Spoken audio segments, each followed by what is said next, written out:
Hey guys, every Monday and Friday, I throw out a question to you across all my platforms. And this time I asked the question, what do you feel is the most overrated kayak fishing accessory out there? And let's just say we had some spirited debate. Let's hop in. Now, there were a bunch of people who answered diplomatically. There's no overrated kayak fishing accessory out there. It's just what fits your needs and what doesn't.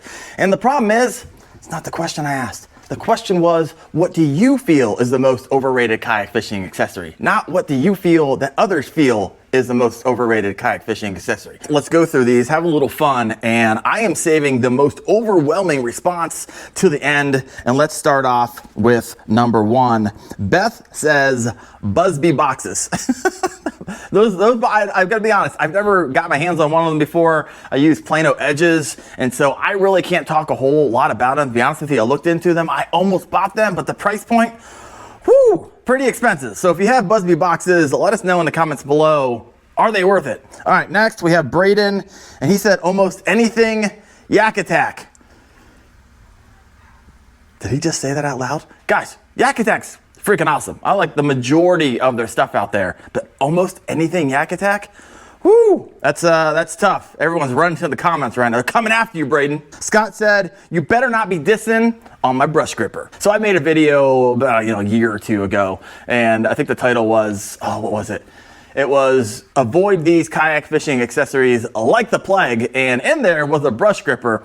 And I understand a lot of people, they can utilize brush grippers. I personally don't, but I could see how you could have a brush gripper. I think the biggest thing about that video wasn't the brush gripper per se. It was the fact that you can just buy a clamp or use your fish grips or something else.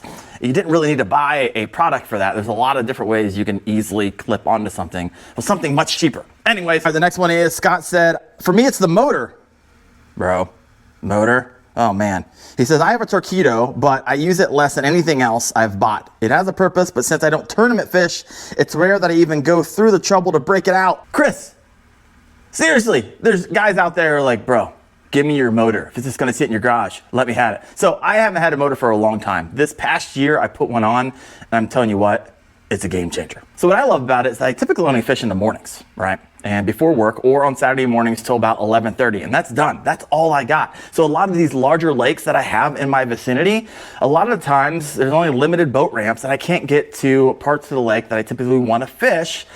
But now I can because I have a motor, and I throttle down, and this NK180 powers my Bonafide at 4.8 miles an hour. So what I love about it is that it actually gives me the freedom to get to a lot of those places that I typically would not be able to reach because of time. Michael also says motors. Dan says, I've got no need for a bilge pump. All right, granted, I hear you there. Unless you're fish open water and you're miles offshore, like Lake Michigan or something like that, I could see just not carrying one potentially at a lake. But if you're out in open water, I don't know, I may be reconsidering. So if you fish open water, you're miles offshore, let me know in the comments. Do you carry a bilge pump? All right, let's move on. Nathan says, I think rod holders are overrated. Once you learn to live without them, your life gets much easier. So I can definitely see that logic. So I love my rod holders. Let me see. This right here is my favorite rod holder. This is a Yak Attack Omega Pro. And I love these, not so much for just holding my rod as I retie. I could do that in a variety of ways. What I love these for is trolling. Now, I can't troll in tournaments, so I haven't done it a lot lately, but a lot of times prior to getting to kayak fishing tournaments, I would troll a lot. All right, let's see what else we got. Steve says leashes and scupper plugs. Guys, leashes, definitely not. One second. I cannot tell you how many times I have lost this over the side of my kayak, probably because of how I position in my kayak. And if it wasn't for this leash, I would have probably $1,000 in catch boards. So definitely love leashing specific things. I leash my pliers, those often fall out. I leash my phone with Rogue Tether. I leash my catch board. I don't leash my rods, and I don't leash my paddle, stuff like that. That's just personal preference, and it's a lot of how I fish and where I fish. So let me know, are there things that you leash that have gone overboard many times? Let me know in the comments below. Eric went on a freaking rampage. He says, paddle leashes, cell phone mounts, anchor wizards. All right, so I personally don't ever use the Anchor Wizard. I'm constantly on the move. I got a pedal drive. I'm moving all the time. I don't know if I've ever carried an anchor maybe more than 3 or 4 times. So I can understand that. I also understand, especially if you're just a paddle yacker and you're out there in the wind, that you will need some type of anchor. You might be referring to the price of the Anchor Wizard, especially being that it's so freaking easy to create a weight on the end of a rope. So probably where he's going with that.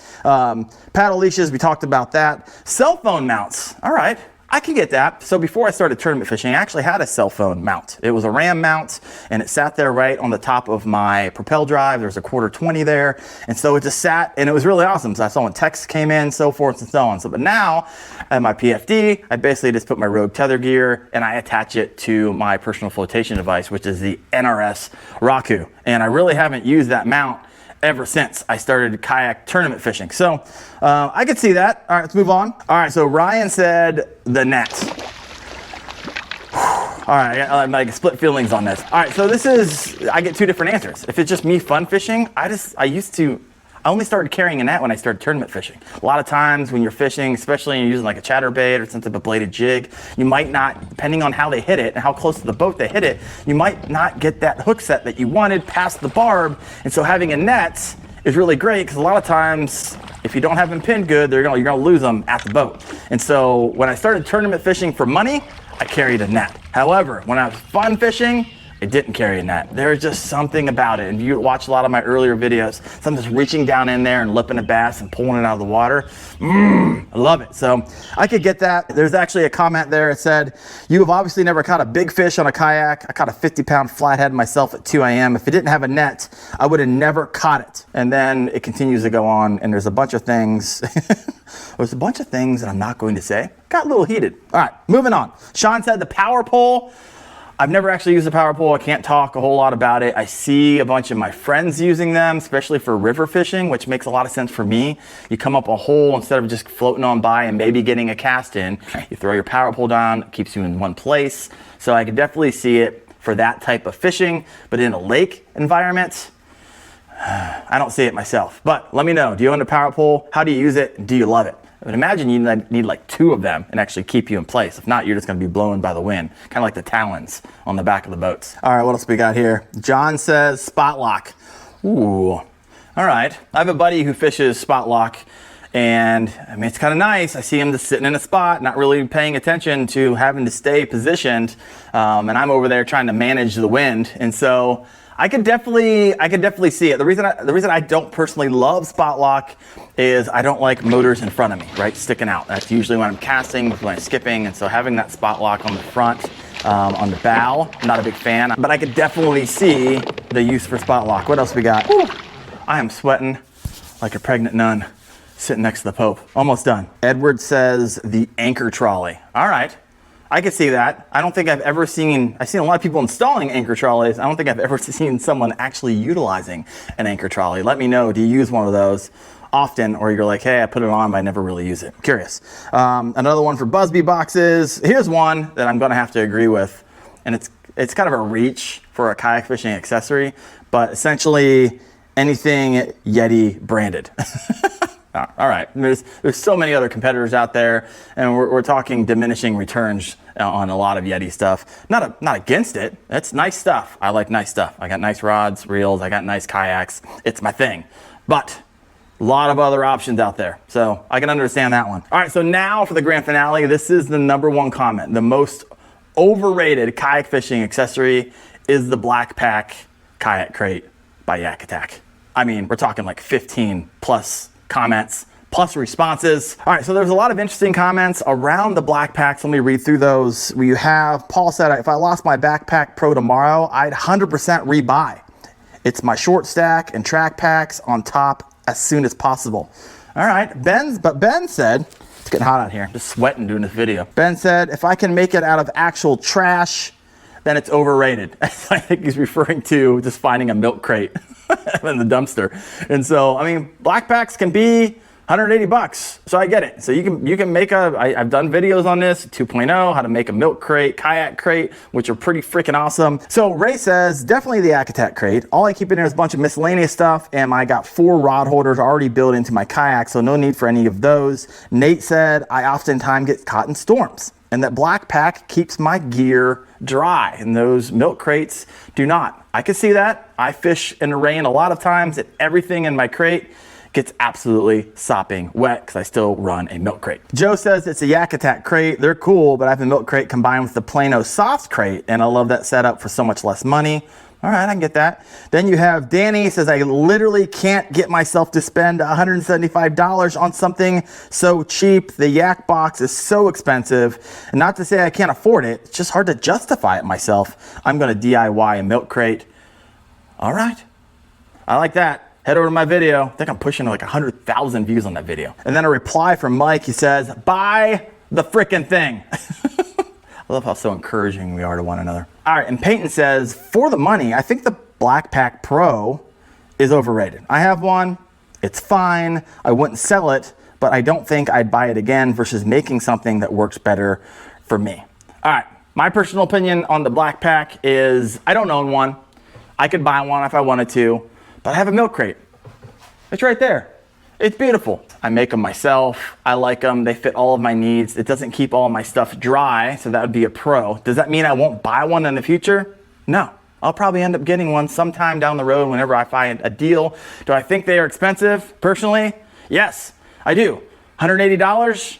Buy a lot of fishing gear for $180. But I know a lot of guys that have them, love them. I know a lot of guys who have them, neither here nor there on it. I know my kayak, made by Bonafide, it literally has a space that is built for that black pack.